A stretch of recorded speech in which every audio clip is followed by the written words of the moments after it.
అందరికీ వందనాలమ్మా. మరి ఈ దినమున మనము యేసు ప్రభు వారిని దేవుడి భూమి మీదకి పంపించడానికి గల మరి ఒక కారణాన్ని మనము ఈ దినమున పరిశుద్ధ గ్రంథం నుండి ధ్యానం చేసుకుందాం. మొదటగా చూసినట్లయితే యెహెజ్కేలు గ్రంథము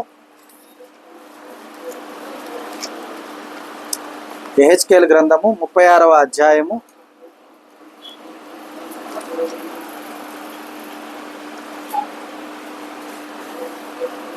11వ వచనంలో దాగి ఉన్నటువంటి ఒక విధానాన్ని మనం చూద్దాం. యేసు ప్రభు వారి రాకడకు గల కారణాన్ని మనం ఇక్కడ పరిశోధిద్దాం. చదవండి అమ్మా.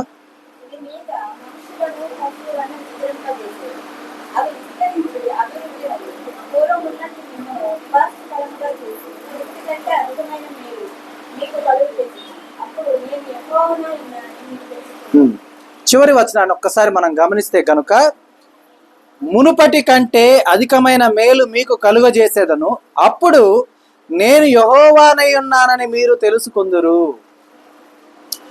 ఈ లేఖనంలో ఇక్కడ వ్రాయబడ్డటువంటి ఈ పదాన్ని, వాక్యాన్ని మనం గమనిస్తే కనుక, మునుపటి కంటే అధికమైన మేలు. ఒకసారి మునుపటి మేలును మనం చూద్దాం. ఇక్కడ ఉన్న విధానం అంటే యేసు ప్రభు వారి రాకడకు ముందుగా ఉన్న మేలు ఏమై ఉన్నది? మానవాళి రక్షణార్థమై ధర్మశాస్త్రాన్ని ఇవ్వడం జరిగింది. అంతకన్నా మునుపటి మేలేమై ఉన్నది?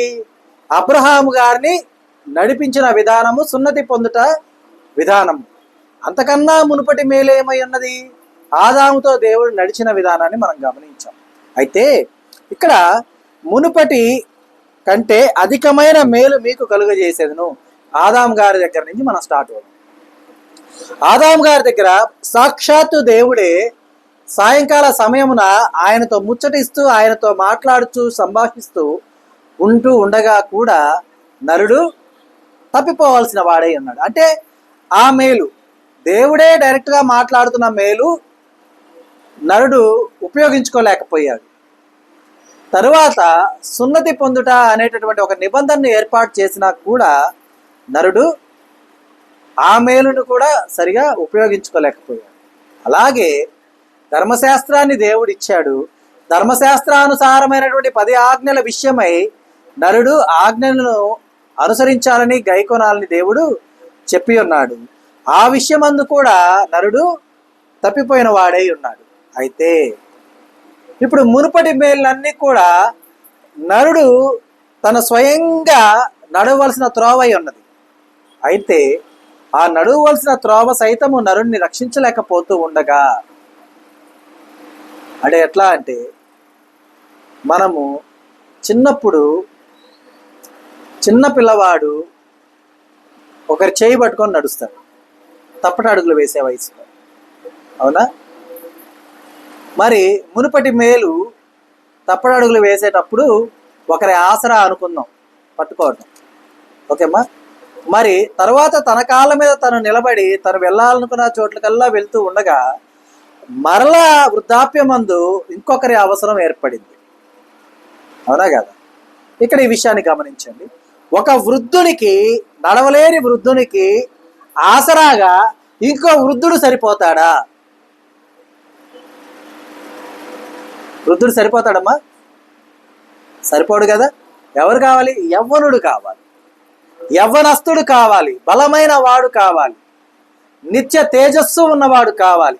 మరి పడిపోయేవాడుగా మనం ఉంటూ ఉండగా, ఆనాటి దినాల్లో దేవుడు తన చెయ్యందిచ్చి నడిపిస్తూ ఉండగా, మనము మంచి చెడులను తెలుసుకున్న వారమై ఉండి మా అంతట మేము నడుస్తాం, మా అంతట మేము వెళ్ళాలనుకున్న చోటుకల్లా వెళ్తాం, మాకేం అవసరం లేదు సపోర్ట్ అని మనం వెళుతూ అటు ఇటు తిరుగుతూ ఉండగా, బలహీనమైన క్షణాన పడిపోయే స్థితిలో ఉండి నడవలేని పరిస్థితిలో మనం ఉండగా, మనల్ని నడిపించడానికి దేవుడే మునుపటి మేలు కంటే అధికమైన మేలుని ఆయన చేస్తూ ఉన్నాడు. ఎలా? తన ప్రియ కుమారుని మన నిమిత్తం ఇచ్చిన విధానం. ఏమా గమనించండి. ఇప్పుడు చిన్న పిల్లవానికి ఒకరి ఆసరా కొద్ది కాలమే ఉంటుంది, అవునా కదా? పిల్లవాడు బాగా గమనించండి. పుట్టిన పిల్లవాడు తప్పటి అడుగులు, అంటే అడుగులు అప్పుడప్పుడే వేస్తున్న పిల్లవాడికి ఆసరా ఎంతకాలం అవసరం? 1 సంవత్సరం, 2 ఏళ్ళు, 3 ఏళ్ళు. ఇక అంతకు మించి వాడు చేయబడుకుని నడిపేయాల్సిన అవసరం లేదుగా. ఉందా? వృద్ధునికి ఆసరా ఎంతకాలం అవసరం? జీవితకాలం అవసరమేగా. వృద్ధుడు నడవగలుగుతాడా తనంతట తాను? అంటే చూడండి, దేవుడు నరునికి స్వతంత్రం ఇచ్చిన సమయాన నరుడు స్వతంత్రుడై ఉండగా చిన్నపిల్లవాడి వలె తప్పనడుగులు వేస్తూ నడక నేర్చుకొని నడకతో పాటుగా ఈ లోకాన్ని శాసిస్తూ పాపాన్ని కొని తెచ్చుకుంటుండో వాడై ఉండగా వాడు నడవలేని స్థితి, అంటే పరలోక రాజ్యానికి వెళ్ళలేని బలహీనుడైపోతూ ఉండగా ఆ బలహీనుడైన వాడిని బలపరచుటకు, బలహీనమైన వారి మీద మోపబడిన పాపములను కొట్టివేయుటకు తేజోమయుడి అవసరమై ఉన్నది, బలవంతుని అవసరమై ఉన్నది, రాజ్యాధికారం కలిగిన రారాజు అవసరమై ఉన్నది, నిత్యము నూతనంగా ఉండే యవ్వనస్తుని అవసరమై ఉన్నది. ఎందుకంటే ఇక తప్పటడుగులు వేసే వృద్ధులమై మనం ఉండగా ఇక ఎన్నడూ మన కాళ్ళ మీద మనం నిలబడలేము. నిలబడగలమా? నిలబడలేం. నిలబడలేని స్థితిలో పడిపోయేవారమే కానీ నడిచేవారం కాముగా అవుతామా? అవ్వలేం. కాబట్టి దేవుడు చెప్తూ ఉన్నాడు, మునుపటి కంటే, అంటే ఇక్కడ వ్రాయబడ్డ సందర్భం ఏదైనా కావచ్చు, దేవుని యొక్క ఒక మాటలో ఒక నరుని యొక్క పుట్టు పూర్వత్రాల నుంచి నరుని యొక్క పరలోక ఆగమనం వరకు సమస్తము ఆయన నోట మాటలో వచ్చే ఒక్క పదములో ఉంటాయి. మునుపటి కంటే అత్యధికమైన మేలు నీకు కలుగజేసేదను. మునుపటి మేలు నీకేమై ఉన్నది? దేవునితో నడిపింపై ఉన్నది, ధర్మశాస్త్ర అనుసారమై ఉన్నది.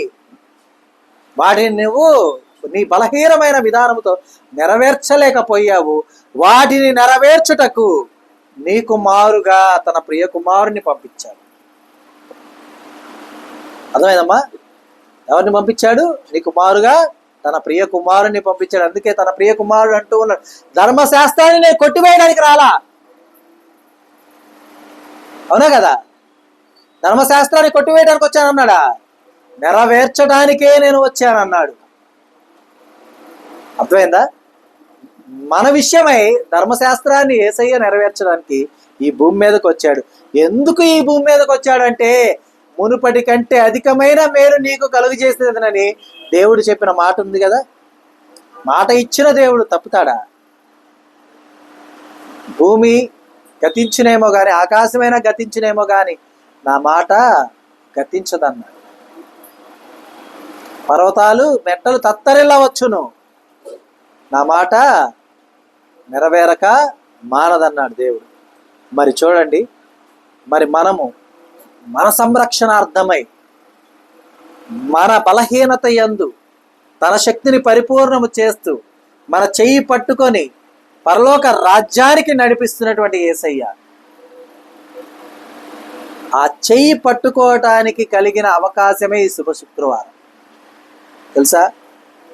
ఈ శుభ శుక్రవారమున ఫ్రాంక్ నిమిత్తము యేసయ్య కార్చిన ప్రతి రక్తపు బొట్టు కూడా ఫ్రాంక్ చెయ్యి పట్టుకోవడానికి, పడుకోకుండా నడిపించడానికి ఒక అర్హత ఫ్రాంక్కి ఇచ్చిన విధానమే.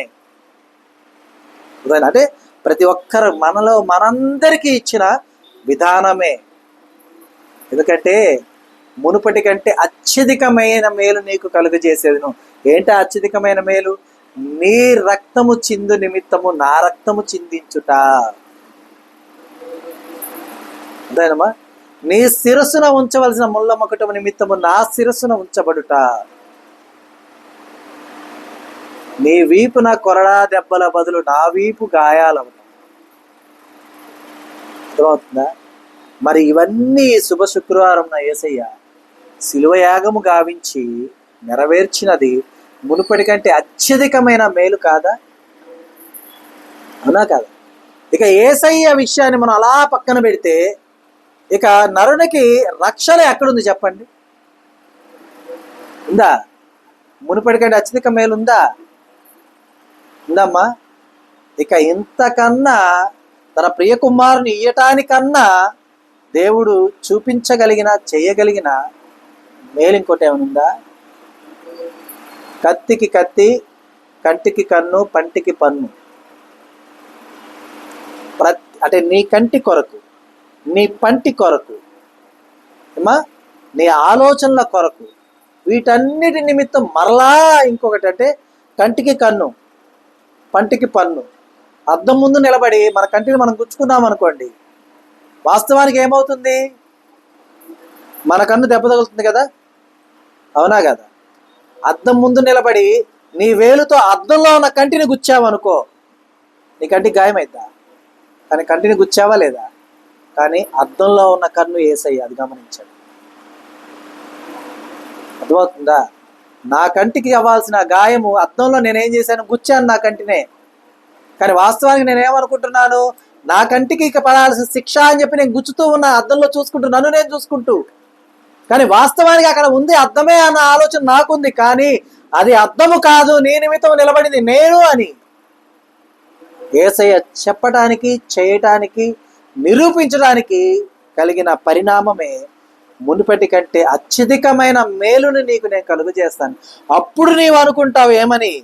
నేను యెహోవానై ఉన్నానని తెలుసుకుంటావు నీవని దేవుడు చెప్పి ఉన్నారు. చూడమ్మా, తెలివిగల్ల వాళ్ళం కదా మనం. ఒక రాజు ఏం చేశాడంటే ఒక ఆజ్ఞ ఇచ్చాడు. ఏమని? అరే, నీ మీద పాప భారము మోపబడి ఉన్నది, శిరచ్ఛేదన చేసుకో నీవు. అంటే శిరచ్ఛేదన అంటే ఏంటి అర్థం? తల నరుక్కో నీవు అని ఒకరికి శిక్ష వేశాడు. శిక్షింపబడబోతున్న వాడు అత్యధిక తెలివైన వాడు. వాడేమన్నా అంటే, రాజుగారు నాదొక విన్నపం అన్నాడు. ఏంటి అన్నాడు?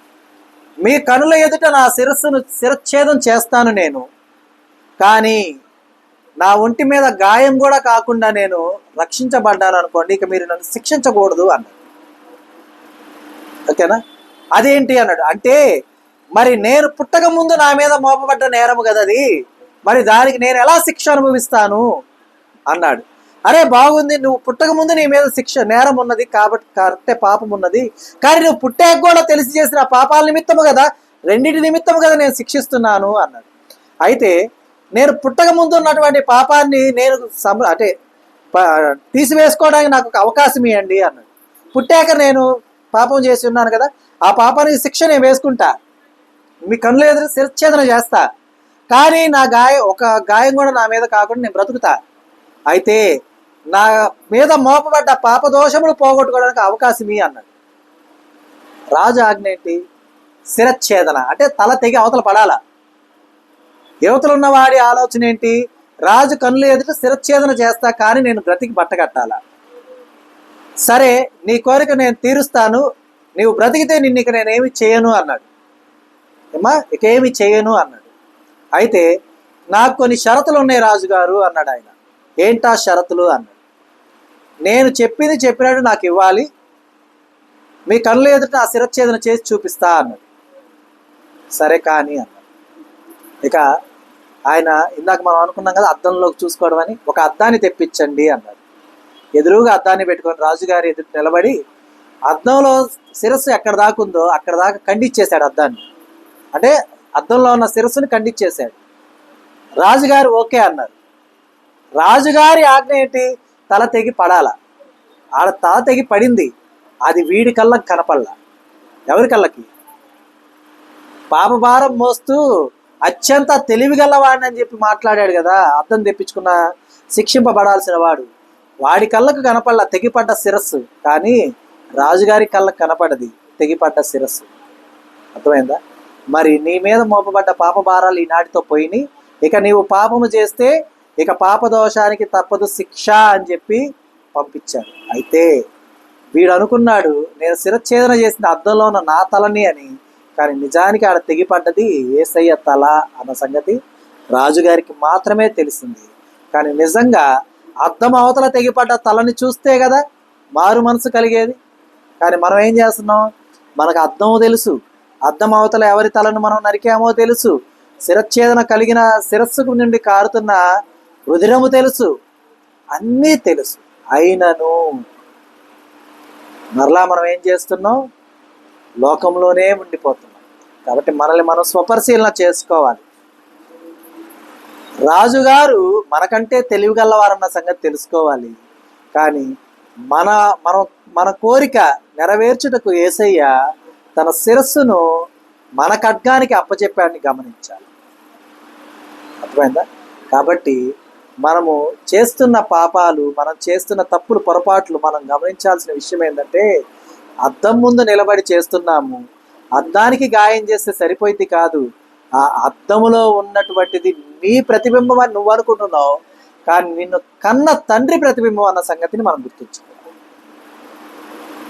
అదేనమ్మా, మనల్ని రక్షించి, మనల్ని పోషిస్తూ, మనల్ని సంరక్షిస్తున్న దేవదేవుని ప్రియ కుమారుడైన యేసయ్య నీకు మారుగా శిక్షను అనుభవిస్తున్నాడన్న సంగతిని మనం గమనించి, గుర్తించి, ఇక మీదట మనము యేసయ్యకి మన ద్వారా ఎటువంటి ఇబ్బందులు కలగకుండా మనము ఆయనలో ఎదుగుతూ, ఫలిస్తూ, దేవుని యొక్క నామ మహిమార్థమైన జీవితాన్ని ఈ లోకంలో మనం జీవిస్తూ, మనం ఈనాడు పొందుతున్న మేలులు మునుపటి కంటే అధికమైనవని గుర్తెరిగి సంరక్షిస్తున్న దేవుని స్తోత్రగానము చేస్తూ ఆయన నామాన్ని అనుదినము ఆయన సాక్షార్థమై మనం జీవించాలని, ఆ రీతిగా ఉండుటకై మనకు కావలసిన జ్ఞానంతో దేవుడు మనల్ని నింపి నడిపించునుగాక.